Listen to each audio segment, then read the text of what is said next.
नमस्कार। आकाशवाणी से विश्व दर्पण के साथ मैं करिश्मा राय।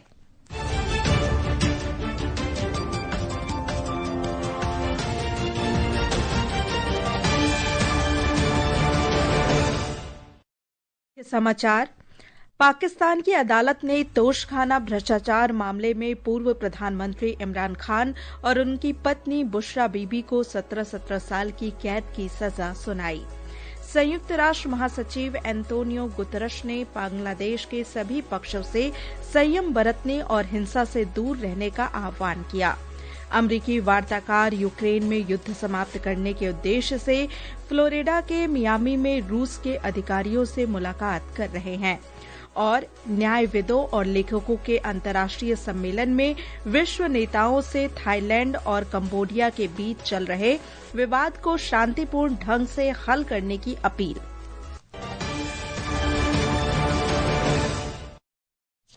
अब समाचार विस्तार से। पाकिस्तान की एक अदालत ने आज तोशखाना भ्रष्टाचार मामले में पूर्व प्रधानमंत्री इमरान खान और उनकी पत्नी बुशरा बीबी को 17 साल की सजा सुनाई है। यह मामला राजकीय उपहारों में कथित धोखाधड़ी से संबंधित है। एक रिपोर्ट।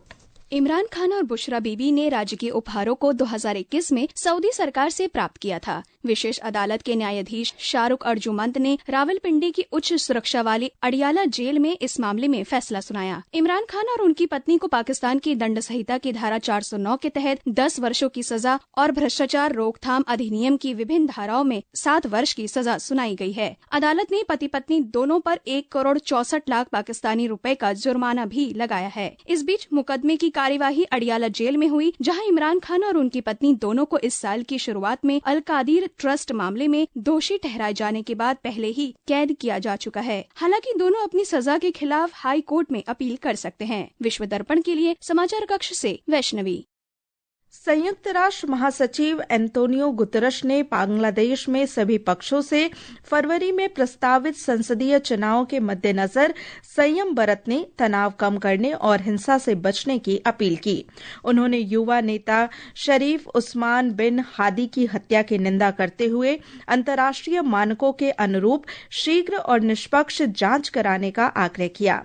हादी की मौत के बाद राष्ट्रव्यापी प्रदर्शन के दौरान आगजनी और हिंसा के खबरें सामने आई हैं।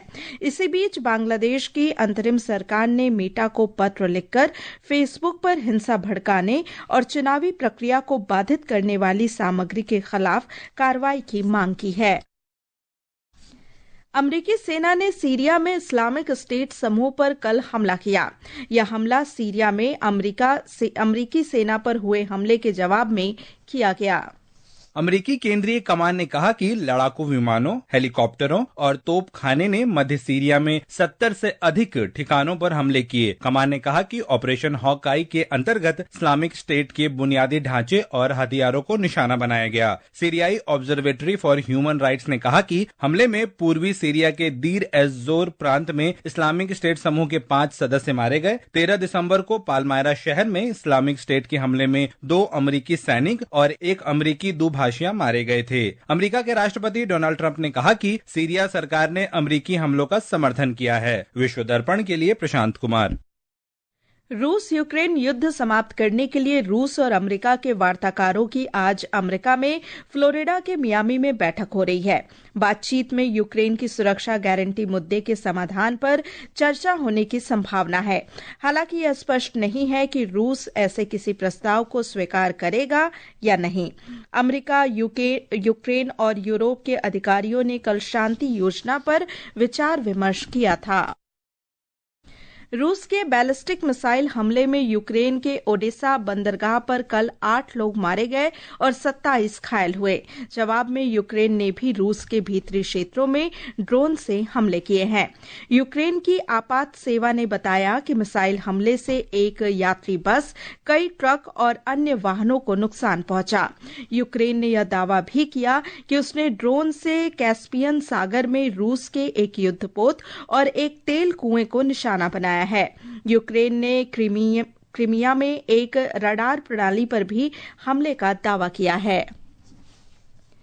विश्व दर्पण समाचार आकाशवाणी से प्रसारित किया जा रहा है। ताज़ा समाचार जानने के लिए आप हमारे social media handle X @AIR News Hindi को फॉलो कर सकते हैं। विश्व दर्पण में आपका फिर से स्वागत है। बैंकॉक में आज प्रख्यात न्यायाधीशों, लेखकों और बुद्धिजीवियों के वैश्विक समूह ने एक प्रस्ताव में विश्व शांति की अपील की। सम्मेलन में निर्दोष लोगों की मृत्यु पर गहरी चिंता व्यक्त की गई। समूह ने अमेरिका के राष्ट्रपति डोनाल्ड ट्रंप, रूस के राष्ट्रपति व्लादिमीर पुतिन और प्रधानमंत्री नरेंद्र मोदी सहित विश्व नेताओं से थाईलैंड और कंबोडिया के बीच चल रहे विवाद को मध्यस्थता और शांतिपूर्ण ढंग से हल करने के लिए अपने प्रभाव का उपयोग करने का आग्रह किया।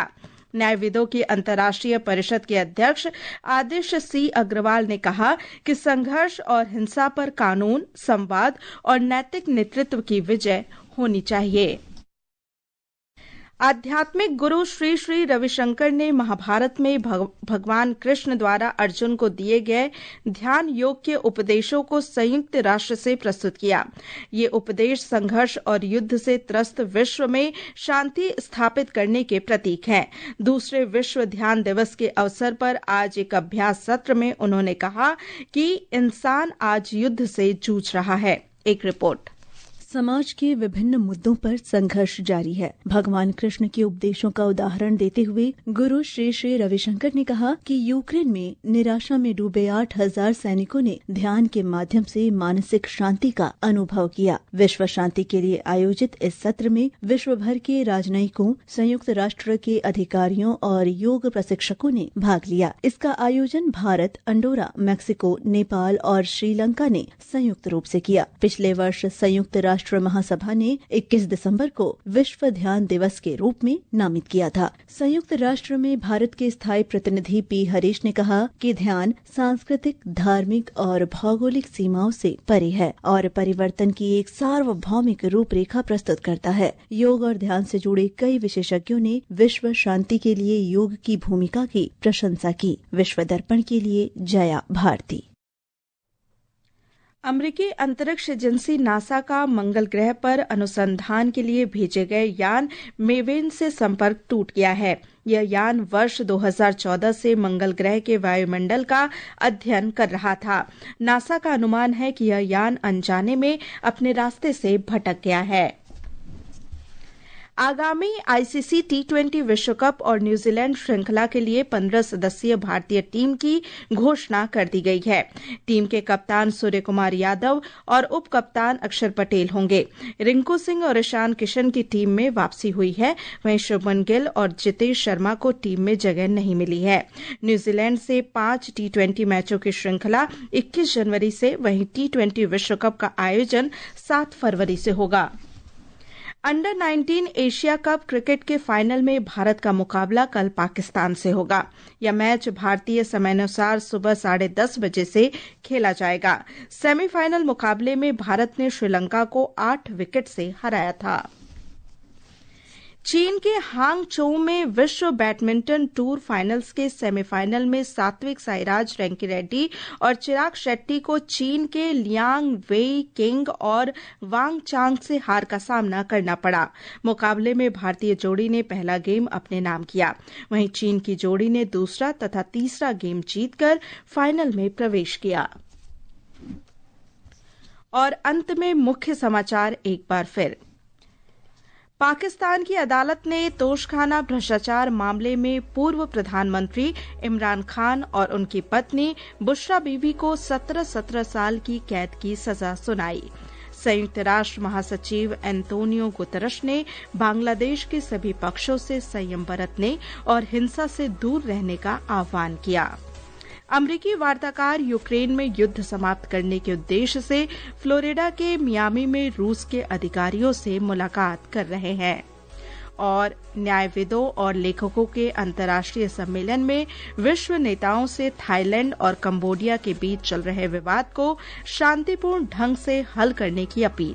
इसके साथ ही विश्व दर्पण का यह अंक समाप्त हुआ। नमस्कार।